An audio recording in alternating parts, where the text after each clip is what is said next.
สวัสดีพี่น้องฝั่งลาวฝั่งไทยเนาะสวัสดีป้าต้นสวัสดีสวัสดีครับผม สวัสดีเพิ่นยกมือสวัสดีบ่ได้พี่น้องเพิ่นว่ากำลังแม่นบักม่วงอันนี้คือบักม่วงหยังบ่ต้นนี่มงน้อยภาษาไทยเป็นห้องม่วงน้อย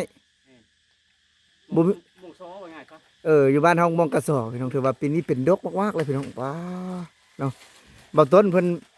นเห็นแล้วน้ำลายไหลเพิ่นว่าเพิ่น หลายปีเลยพี่น้องเลยมื้อนี้เอออยู่พุ่นได้ซื้อกินอะไรแบบนี้นะอยู่พุ่นมีขายได้มีขายป่ะตัวมีขายลูกจักบาทอยู่พุ่นน่ะมันเป็นสิขายเป็นมัดเนาะมัดหนึ่งก็ประมาณ30 บาท30 บาทอืมโอ้คนพอพี่น้องเพิ่นจะภาพบรรยากาศอยู่บ้านนอกพี่น้อง พอเนาะพอเนาะต้องรอว่ามีบ่เดี๋ยวนั่งคุยกันก่อนเพราะว่าสิเอามากินอยู่เฮือนเพราะมันบ่ค่อยมีห่มแบบนี้พี่น้องอันนี้คือว่าอยากดังกินภาพบรรยากาศแบบนี้นะพี่น้องเนาะต้นไม้หลายๆแบบนี้เนาะจะมีคอกงัวเนาะเป็นคอกงัวของทางชนบทฝั่งสปปลาวพี่น้องญาติบ่ยอดเองนะนี่คือลาวหัวเนาะภาพบรรยากาศถ้ามานั่งกินแบบนี้คักเนาะเห็นต้นเนาะเพิ่นแจ้เพิ่นเข้าเฮือนบ่ได้เดี๋ยวนี้ลูกสาวเพิ่นเอาไปย่างไว้สักทีนี่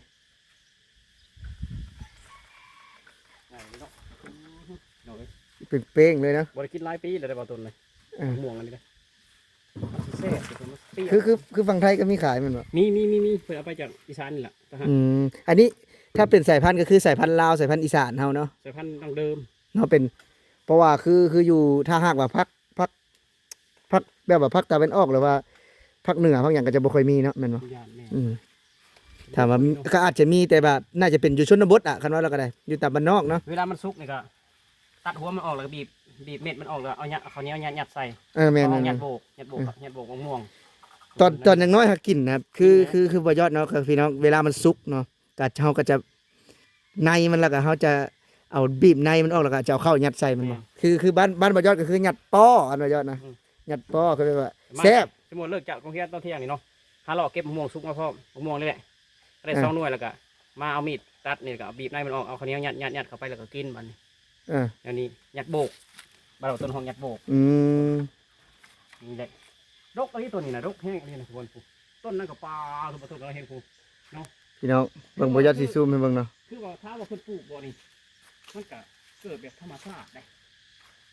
เกิดแบบธรรมชาติได้บ่หลายคนเขาสิบ่ปลูกนะต้นนี้เนาะคือมันน่ะมันคือที่มันเลี้ยงวันนี้ก็คือ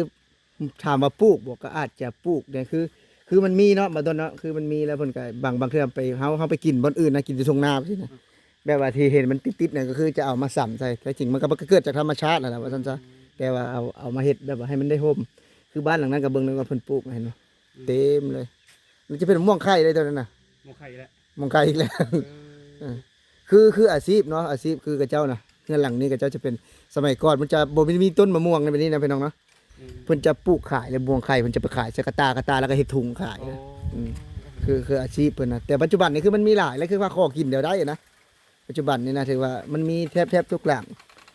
เมื่อก่อนนี่โอ้ยกินยากคือมะม่วงนี่ก็ซื้อเลยในต้นนี้ซื้อเลยเนาะเพิ่นก็จะไปขายแต่ปัจจุบันนี้มันบ่ผิดซื้อนะมะม่วงนี่ว่ายอดว่าเขาบอกให้มันถึกดินนี่ทุกคนเขาบอกให้มันโลกลงพืชนี่แบบว่าบ่ล่างให้แซ่บเด้บ่ล่างให้เขาต้องล่างเนาะต้องล่างใช่จ้ะอ่างน้ำมันบนแม่นเนี่ยนะนี่นะนี่คือภาพบรรยากาศตรงภาพบรรยากาศเนาะอันนี้พาบ่ต้นมาเลาะเนาะมาเลาะบ้านบ่ยอดนะถือว่าติดทุ่งนานะพี่น้องเนาะติดทุ่งนานี่คือทุ่งนาบ้านบ่ยอดเองพี่น้องที่แบบว่ามีทุ่งนาเนาะมีทุ่งนาพี่น้องแล้วก็จะอันนี้จะเป็นฟืนนึ่งข้าวหรือว่าเฮ็ดแบบว่าเพราะว่าอยู่ที่นี่บ่ได้ใช้เตาแก๊สเนาะพี่น้องเนาะก็จะใช้แบบว่าฟืนแบบนี้เพื่อจะไปอยู่ไปดังนี่เด้บ่ต้นเด้แบบว่า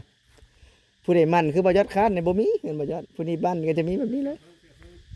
อันนี้แบบยังอันนี้เข้าห้องนะคนไทยไม้ไฟฟ้าบ่ฟืนต่างหากไม้ไฟต่างหากไม้ไฟก็คือน้อยทุกคนเนาะไม้ไฟคือน้อยอันนี้เพิ่นเอายังตัดเอาเลยตัดบ่แม่นเอาเลยตัดเนาะเพราะว่าเพิ่นเป็นผู้หญิงเพิ่นมีผู้ชายเนาะครอบครัวเพิ่นเนาะไฟเบอร์บางทีก็ไฟเบอร์ลูกชายเพิ่นตัดน่าจะเป็นลูกชายเพิ่นตัดให้ตัวนี้ก็น่าจะเพิ่นตัดเองนี่เป็นตัวนี้น่าจะลูกชายเพิ่งมาจากทำงานในกรุงเทพเด้เนาะนี่คืออีกอย่างนึงคืออยู่บ้านนอกก็คือบ่ได้ซื้อทุกคนคือบ่ได้ซื้อเนาะอันนี้ก็จะไปเอาตามป่าตามป่าตามยังเอาตามป่าตามยังเอาไม้ที่แบบว่าไ ไม้ที่ตายแล้วหรือว่าไม้ที่บ่มีชีวิตแล้ว อ่า เอามาเฮ็ดเสื้อเพิงเนาะหุงข้าวหุงน้ำต้มหยังทุกคนถ้าเพื่อขี้ขาดก็บ่มีแล้วทุกคน ปลาแดกแซ่บๆอะไรปลาแดกตวงๆรสแดกเหม็นบ่ปลาแดกหอม เห็นแล้วเนาะ ปลาแดกเหม็นนั่นล่ะปลาแดกแบบว่าปลาแดกดำเดิมบ่หรือว่าปลาแดกปรุงเข้ามาหั่นนะ ปลาแดกดังเดิมปลาแดกดังเดิม ปลาแดกน้ำเดิมปลาแดกไห่ตะกี้หั่นนะว่าซั่นจ้ะคืออยู่ที่นี่คือ ปอถูกมีต้นมะเงี้ยวพร้อมเลยฮะ นี่ใช่ มะเงี้ยวพร้อมเลยฮะดี ปอเต็มเลยพี่น้องบ่เห็น มะเงี้ยวเต็มเลยผู้ดู มังแง้วในเพิ่นห้องบังอย่างนี้เพิ่น มะเงี้ยว ปอพี่น้องเห็นบ่มันนะพี่น้อง มะเงี้ยว เย็บ หมดแดงจาน ฮะ ทั้งหมดแดงนี่ ใส่ปอแง่บ่ เนี่ยเล่นสูงแท้ แง่บ่ สูงพี่น้องผมฟังบ่ได้ เออ ข้างในนี่ ปอเบิ่งสองห้างบ่ได้เห็นมา แดงของบ้านนี่อุดมสมบูรณ์เขาไปจากแง่ไข่มดแดง อันเด้เห็นบ่ อุดมสมบูรณ์ ปา เอาม่วงง่ายจนสิฮักม่วงข้างใน ของกระเจ้าจะให้แง่บ่นั่นแหละคันขอคันฟักนี้เขาแง่ได้อยู่ฟักนี้ เออ เขาต้องขอเพิ่นจะให้แง่บ่เพราะว่ามันหากินยากเด้ แบบว่านี่อันนี้ก็มีเนี่ยต้นห้างแล้วบ่เห็นบ่โอ้เดี๋ยวหาเด็ดจ้ะห้างมดแดงนะห้างบ่ไปนะ ห่างแล้วเพิ่น นี่คือภาพบรรยากาศพี่น้อง เดี๋ยวให้นั่งกินแล้วก็ทำ เพิ่นสินั่งกินมองนี่เลยได้นี่ พี่น้องเนี่ย เอางูไข่งูเกลือ มองให้งัวอันนี้คือวิธีดั้งเดิมพี่น้อง เอาให้งูกิน ให้งัวกินเนาะนี่เพิ่นจะ มาแต่นี่พวกงูกินนี่บ่ เพิ่นจะวางตามนี้ให้ได้บ่ต้นหัว นี่มิดเกลือ บ่ได้คิดบ่ว่าแบบว่ามันเหี่ยมันหยังตรงนี้ โอ้นั่งก็ได้เอาให้งูกินก็ได้ทุกคน อื เนาะงู ม มันสิ่งสำคัญกับเกลือนี่แหละโยให้งูอ้วนงูขี้กับเกลือเนี่ยทุกคน นี่พี่น้องคือจุดแรกเนาะอีกอย่างหนึ่งคือถ้าหากคนลาวไป ก็คือต้องได้นำเงินมาซื้อรถต๊อกๆแบบนี้เพื่อจะได้ทำนานะพี่น้องเนาะทำการเกษตร ไอ้คือ ทำ สิน นา ค้าไทยได้ตาช้าง แต่ช้างนี่เป็นสินค้าไทยแล้วนะคือแบบว่าเพิ่นจะมั่นใจขนาดพี่น้องที่แบบว่าสินค้าที่แบบเป็นของไทยนะรถยี่ห้ออย่างก็แล้วแต่ที่เป็นของไทยนะบ่ว่าคูโบต้าอย่างก็แล้วแต่เนาะพี่น้องเดี่ยวนำเข้าจากประเทศไทยเนาะเพิ่นมักกันนะนี่คือภาพบรรยากาศพี่น้องภาพบรรยากาศเนาะมันบ้าน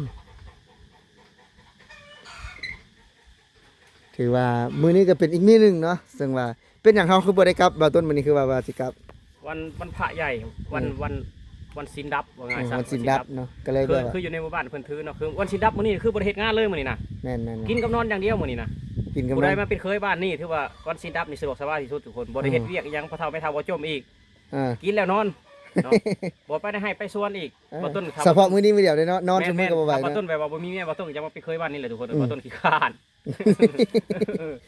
เออ สมมุติว่ามีโอกาสนี่สิมาซื้อดินอยู่นี่สิมาอยู่บ่ มาอยู่เลยบ่ต้น อืม อยู่โอเคบ่ต้นแบบบรรยากาศมาที่ทงไห้ทงนาแบบนี้ แต่มันอุดมสมบูรณ์มัน แต่ เป็น บ่ต้นสังเกตเลยว่าแต่ละหลังมันก็จะมีแบบนี้ คือจะมีคอกวัวแบบนี้ คือบ้านเพื่อนบ่ยอดคือบ่มีพี่น้องบ่มีเนาะถือว่าเป็นหยังจังบ่มีคือ